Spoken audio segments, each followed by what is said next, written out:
भारतीय संस्कृति,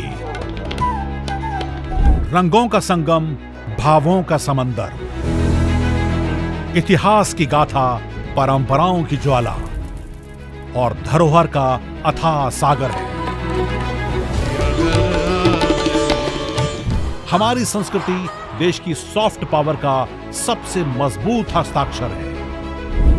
योग, आयुर्वेद, भारतीय दर्शन, साहित्य, कला और संगीत जैसे अनेक क्षेत्रों में भारत की अमूल्य देन ने पूरे विश्व को प्रभावित किया है। इंदिरा गांधी राष्ट्रीय कला केंद्र भारत की इस समृद्ध संस्कृति को दुनिया के सामने लाने का प्रयास कर रहा है।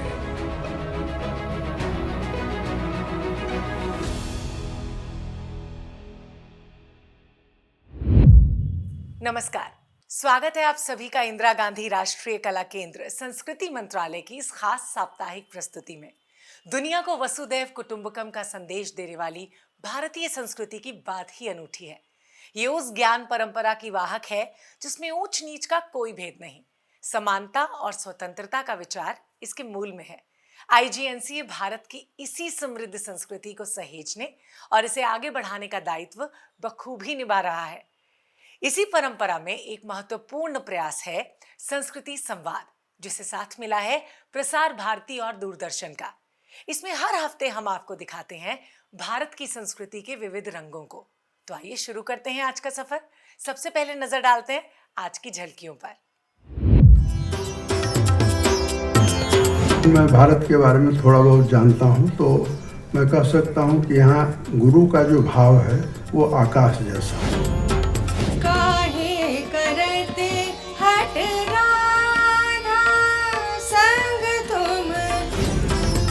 वेदों और पुराणों में इन सप्त गंगाओं में से नर्मदा जी को एक पवित्र देव नदी कहा गया है। I like to paint the painting as they were painted by the artist. यहाँ स्थित मां सांदेरी मंदिर और सूर्य मंदिर इस गांव को एक अलग पहचान प्रदान करते हैं।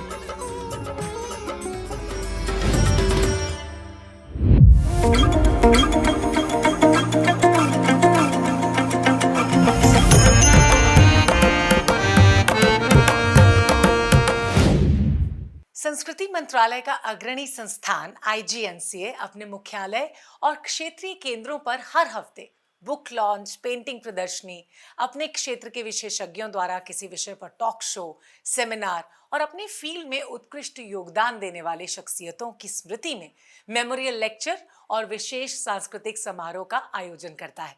तो आइए संस्कृति संवाद के इस सेगमेंट में देखते हैं आईजीएनसीए में बीते हफ्ते कौन कौन से इंपॉर्टेंट कार्यक्रमों का आयोजन हुआ।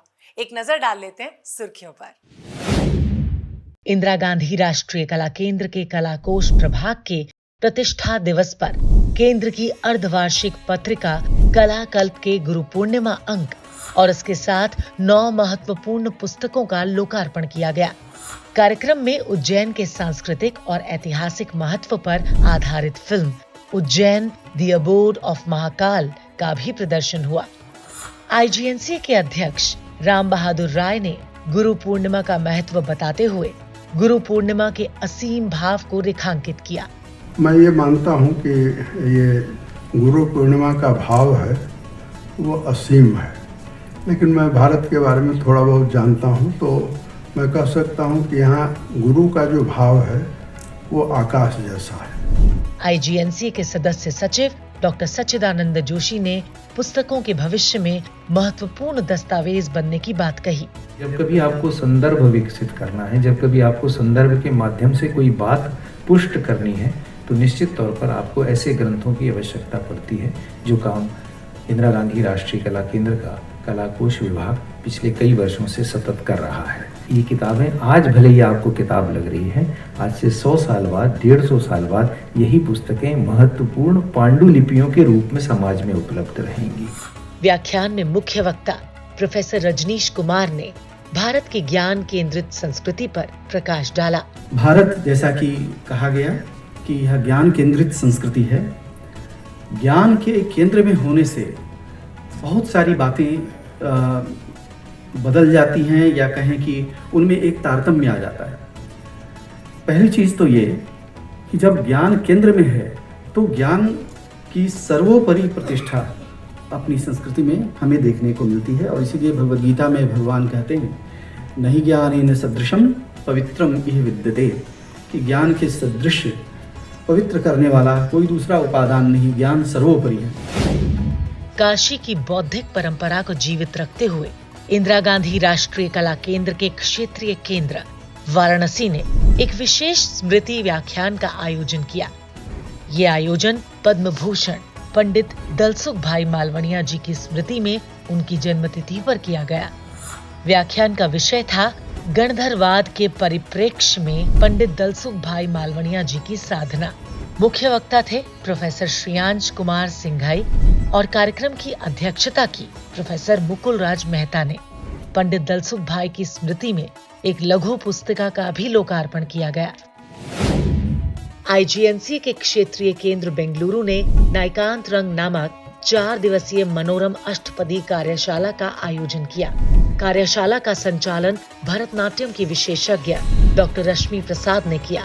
इसमें जयदेव की कालजयी कृति गीत गोविंद से धीरा समीरा की अनूठी कलात्मकता पर प्रकाश डाला गया। इस समृद्ध कार्यशाला में अनुभवी नर्तक, कलाकार और शिक्षक शामिल हुए और गीत गोविंद की बारीकियों को समझा। गीत गोविंद राधा और कृष्ण की भक्ति और आध्यात्मिक मिलन की कथा को बुनती है। प्रतिभागियों ने इस शास्त्रीय कृति के काव्य और सांस्कृतिक विरासत को गहराई से समझा। तो ये थी इस हफ्ते की सुर्खियां।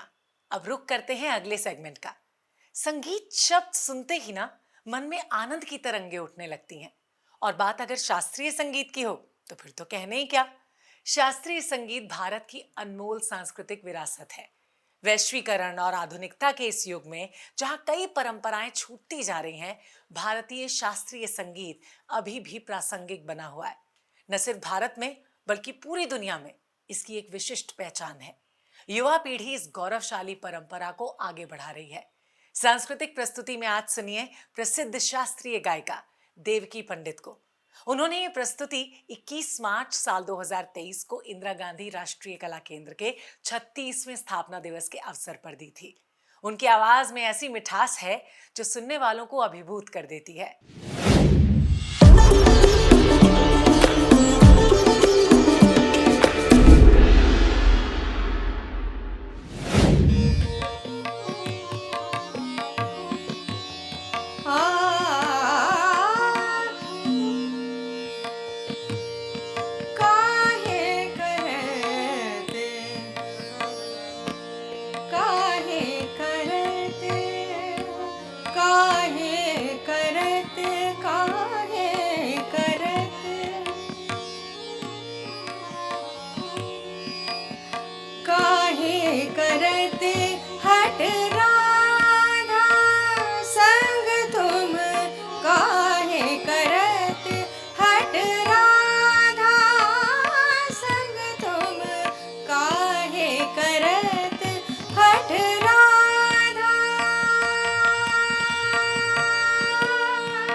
सब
नदियों की कलकल धारा भी अद्भुत संगीत का सृजन करती है।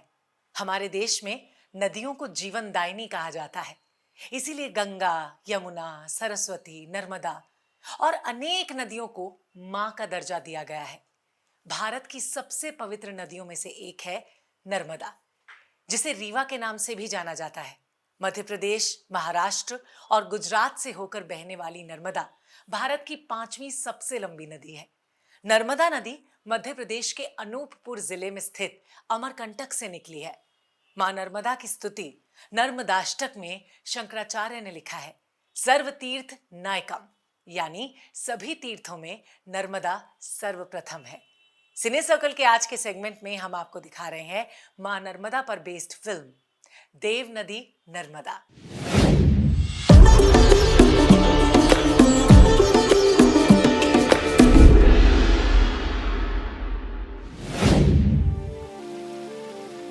स्कंद पुराण के अनुसार देव नदी नर्मदा का अवतरण आकाश में स्थित भगवान शिव के शिवलोक से हुआ है।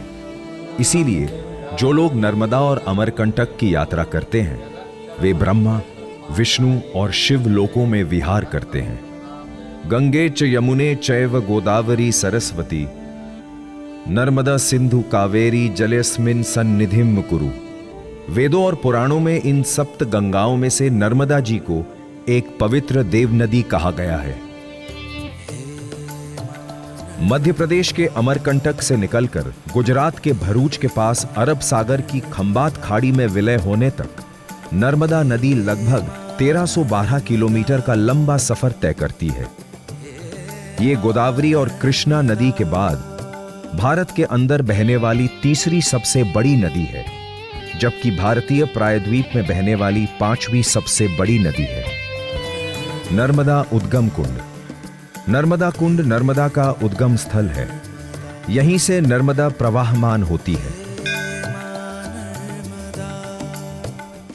मेकल पर्वत के अमरकंटक से निकलकर 200 किलोमीटर तक सतपुड़ा के घने जंगलों के मध्य बहती हुई नर्मदा नदी जबलपुर पहुंचती है। भेड़ा घाट। जबलपुर से 20 किलोमीटर दूर नर्मदा नदी की जलधारा खुले में नहीं बल्कि दूर दूर तक दोनों तरफ खड़ी नीली, गुलाबी और पीली चट्टानों के बीच से गुजरती है। ओमकारेश्वर ज्योतिर्लिंग। इंदिरा सागर से निकलकर नर्मदा जी ओमकारेश्वर के लिए चल पड़ती हैं। ओमकारेश्वर मंदिर मध्य प्रदेश के खंडवा जिले में मोरटक्का गांव से लगभग 20 किलोमीटर दूर मानदाता द्वीप पर स्थित है। मानदाता द्वीप पर नर्मदा और कावेरी का संगम होता है। महेश्वर। ओमकारेश्वर में भगवान शिव की प्रदक्षिणा करके आनंददात्री भगवती नर्मदा महेश्वर मंदिर में उपासना करने के लिए महेश्वर पहुंच जाती हैं। आदिवासी मेला। नर्मदा जी उत्तर और दक्षिण भारत की सीमा रेखा है। यह मध्य प्रदेश में लगभग 750 किलोमीटर चलती है। अपनी यात्रा जारी रखते हुए नर्मदा जी मध्य प्रदेश में इंदौर से लगभग 150 किलोमीटर दूर झाबुआ जिले में पहुंचती है। आदिवासी समाज में स्त्री पुरुष में ज्यादा भेद नहीं। दोनों की जीवन शैली भी एक जैसी है और उनके वैवाहिक अधिकार भी। इस मेले में एक परंपरा और है। जिस आदिवासी युवक को कोई लड़की भा जाती है और वो उससे शादी करना चाहता है तो लड़की से आई लव यू नहीं कहता बल्कि अपने प्रेम का मौन इजहार करता है। वो पान वाले की दुकान से मजेदार मीठा पान लेता है और लड़की के आगे बढ़ा देता है। यदि लड़की मुस्कुराकर पान का बीड़ा स्वीकार कर लेती है और पान खाने में उसे आनंद आ गया तो वो आंख मारकर एक इशारा करती है और पल भर में लड़का लड़की मेले से गायब हो जाते हैं। वे तब तक घर वापस नहीं लौटते जब तक उनके माँ बाप दोनों की शादी के लिए सहमति नहीं दे देते। दरअसल ये एक प्रेम विवाह करने की आजादी है जिसमें प्रेमी युगल भागकर शादी करते हैं। संभवतः इसीलिए इस उत्सव को भगोरिया कहते हैं। मध्य प्रदेश के झाबुआ से निकलकर नर्मदा जी भरूच में प्रवेश करती हैं। नर्मदा जी अनवरत बिना विश्राम किए चलते चलते अपने अंतिम पड़ाव गुजरात में सफर करती हैं।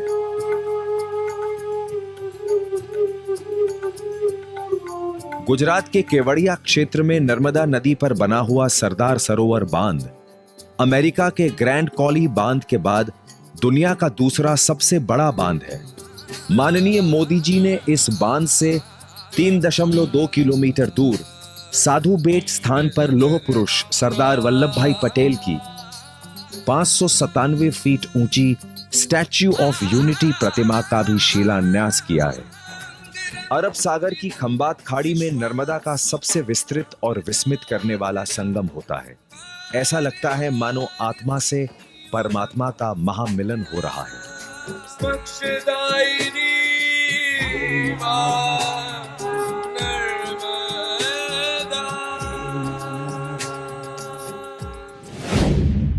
भेड़ा घाट की संगमरमरी चट्टानों के बीच से बहती इस देव नदी के बारे में जानकर आप आनंद से भर उठे होंगे। जिस तरह नदियां हमारी प्राचीन संस्कृति का अभिन्न अंग हैं, उसी तरह शैल कला यानी रॉक आर्ट भी इसी प्राचीन सभ्यता का दर्पण है। प्राचीन मानवों द्वारा पहाड़ों और गुफाओं की दीवारों पर उकेरे गए चित्रों और नक्काशियों को रॉक आर्ट कहा जाता है। ये हमारे पूर्वजों की जीवन शैली और उनके धार्मिक विश्वासों के बारे में बताता है। पद्मश्री यशोधर मटपाल एक ऐसे महान आर्कियोलॉजिस्ट थे जिन्होंने रॉक कला के संरक्षण और इसके प्रसार में बहुत महत्वपूर्ण भूमिका निभाई। उन्होंने देश की शैल कला पर कई किताबें लिखी और इसके लिए अपना जीवन समर्पित कर दिया। विशेष साक्षात्कार के इस सेगमेंट में प्रस्तुत है पद्मश्री यशोधर मटपाल के साथ खास बातचीत।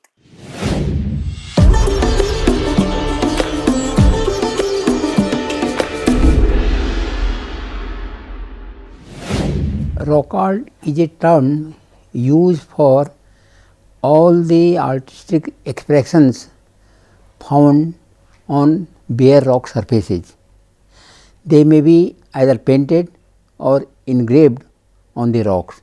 Can you tell me about that when we go to the rock art shelters or the caves, we find the rock art depictions are made at a particular place within the shelter. Most probably we find these depictions in an inaccessible place. Why so? Yeah, you are right, because rock art, it is not necessary that the caves which are useful for the accommodation, they will bear the rock art. Sometimes it is possible the best shelters, they were never painted. But the other side, the rock art is found on very hard accessible places, and also even in the depressions. So it means the rock art, even the cave, it has a specific meaning to express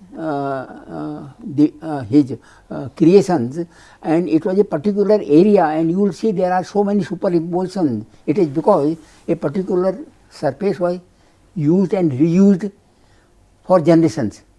So certainly every part of the rock was not useful or treated as a sacred part to be expression of the rock art. Can you tell us about what is your approach to rock art documentation and study?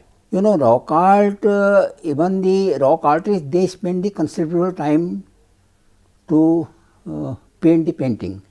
Now with this modern age, we try all the mechanical, the equipment just to record the rock art.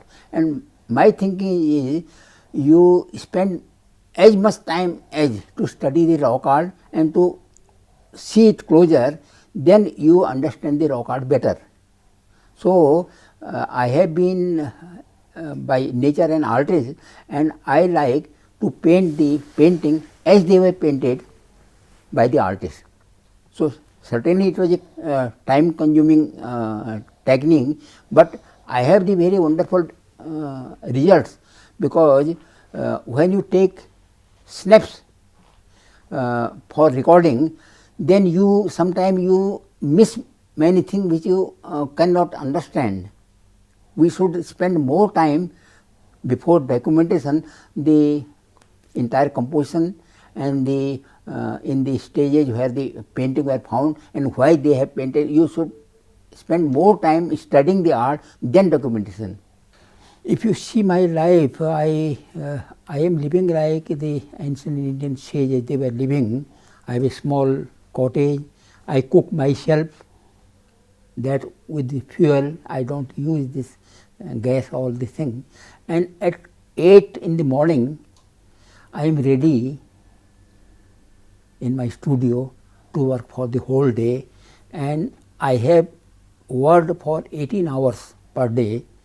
Even today, I work at least 13 or 14 hours per day to enrich my museum and also to guide the students who come as a research scholar. Padmashri Yashodhar Matpal के इस interview से आप भारतीय संस्कृति के कई अनछुए पहलुओं से परिचित हुए होंगे। अब हम आपका परिचय कराने जा रहे हैं भारत के गांव की अनूठी संस्कृति से। भारत सरकार की एक महत्वपूर्ण परियोजना है national mission on cultural mapping. इसके अंतर्गत भारत के सभी गांवों का दस्तावेजीकरण किया जा रहा है। मेरा गांव मेरी धरोहर इस परियोजना का अभिन्न हिस्सा है। इस सेगमेंट में हम आपको दिखाते हैं किसी एक गांव की लोक संस्कृति और वहां की विशेष कला। तो संस्कृति संवाद के आज के आखिरी सेगमेंट में जानिए गुजरात के गांव सांदेर के बारे में।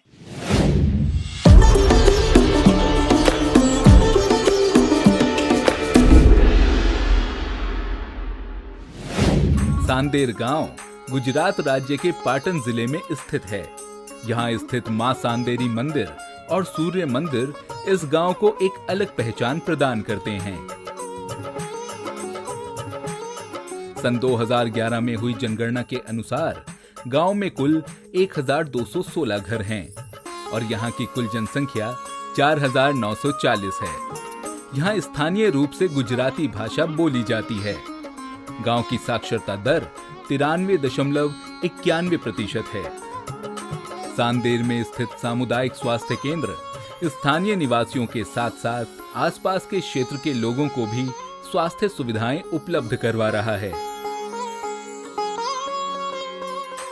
सांदेर गांव के निवासियों की आजीविका का मुख्य स्रोत कृषि और दुकानदारी है। नवरात्रि के दौरान महिलाओं द्वारा चनिया चोली पहनने का चलन है। मां संदेरी का मंदिर यहाँ के लोगों के लिए सबसे महत्वपूर्ण धार्मिक स्थल है। मां संदेरी इस गांव की कुल देवी हैं। प्रत्येक वर्ष दुर्गा अष्टमी के दिन मंदिर में यज्ञ का आयोजन किया जाता है। इस यज्ञ में गांव के सभी लोग भाग लेते हैं और गांव में सुख समृद्धि की प्रार्थना करते हैं। बेराई माता मंदिर पर नवरात्रि की नवमी के दिन रात्रि उत्सव का आयोजन किया जाता है। इस उत्सव में महिलाएं परंपरा के अनुसार सिर पर 108 दिए लेकर गरबा करती हैं। सांदेर गांव की धार्मिक मान्यताएं, संस्कृति और पर्वों को मनाने के भिन्न तौर तरीके श्रद्धालुओं और पर्यटकों को आकर्षित करते हैं। संस्कृति संवाद का आज का एपिसोड आपको कैसा लगा? आप हमें जरूर बताइए। और हाँ, इसे और बेहतर बनाने के लिए अपने सुझाव भेजना हमें मत भूलिएगा। अपने सुझाव आप हमें इस ईमेल आईडी पे भेज सकते हैं। आपसे फिर मुलाकात होगी प्रसार भारती के इसी मंच पर IGNC के विशेष कार्यक्रम संस्कृति संवाद के साथ, जिसमें बात होगी भारत की इंद्रधनुषी संस्कृति के बारे में। फिलहाल मुझे इजाजत दीजिए और आप अपना बहुत अच्छे से ध्यान रखिए। नमस्कार।